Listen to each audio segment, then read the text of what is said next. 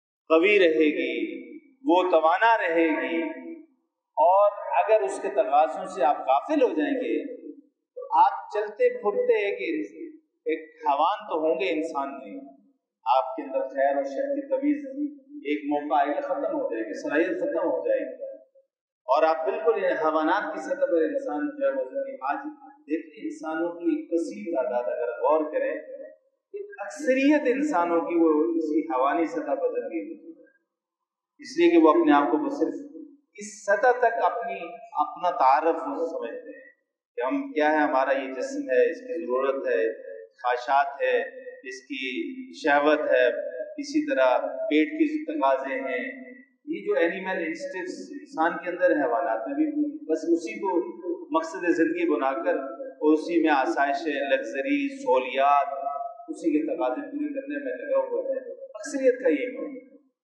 اپنی حقیقت سے۔ تو بہرحال یہ انسان اپنے آپ کو پہچانے، میں اصل انسان ہوں اور میں صرف ایک جسم، یہ گوشت پوش کا بنا ہوا ایک انسان نہیں ہوں، بلکہ میرے اندر ایک روحانی وجود ہے، اور وہ اسی کی وجہ سے اللہ نے مجھے اشرف المخلوق بنایا، اور اس کے بھی کچھ تقاضے ہیں اور اس کی ضروریات بھی ہیں، اس کے تقاضوں اور ضروریات سے میں غافل نہ ہوں اور اس کے تقاضوں کو پورا کرنے کی کوشش کریں۔ اور اس کے تقاضے کیا ہے، بہرحال انشاءاللہ آئندہ بھی نشست میں اس گفتگو کو آگے بڑھائیں گے۔ اللہ تعالیٰ سے دعا ہے کہ اللہ تعالیٰ ہمیں اپنی ذات کی معرفت صحیح معلوم، یعنی اپنی نفس کی معرفت نصیب فرما دے، اپنی حقیقت کو ہم پہچانے، اور پھر انشاءاللہ اپنے رب کی بھی معرفت، جب اپنی حقیقت کو پہچان لیں گے تو اپنے رب کی معرفت بھی صحیح معنوں میں حاصل کر پائے۔ جب انسان اپنی معرفت، اپنی حقیقت سے انسان غافل ہوتا ہے تو اپنے رب کو بھی وہ پہچان نہیں سکتا، اس لیے کہ رب کو کی معرفت وہ روح کے اندر ہے، وہ اس جسم کے اندر معرفت الہی نہیں ہے، وہ روح کے اندر اللہ کی معرفت، اس کا میلان بھی اسی طرف، رجحان بھی اس طرف ہے، وہ اس امر کی شہ ہے، عالم امر کی شہ ہے، اس کا اس خالق کے ساتھ ایسے ہی تعلق ہے، یوں سمجھیں جیسے سورج اور اس کی شعاعیں ہوتی ہیں، تو سورج کی جو شعاعیں ہیں، اسی طرح اس روح کا بھی تعلق اللہ کی ذات بارک تعالیٰ کے ساتھ، اور اگر اس کے تقاضے سے غافل ہو جائیں گے یہ مزمحل ہو جائے گی، یہ پھر زندہ نہیں ہے، پھر اپنے رب کی معرفت بھی ہم حاصل نہیں کر پائیں۔ اللہ تعالیٰ سے دعا ہے کہ اللہ تعالیٰ ہمیں اپنی معرفت نصیب فرمائے اور اپنی ذات کی بھی معرفت اللہ تعالیٰ ہمیں عطا فرمائے۔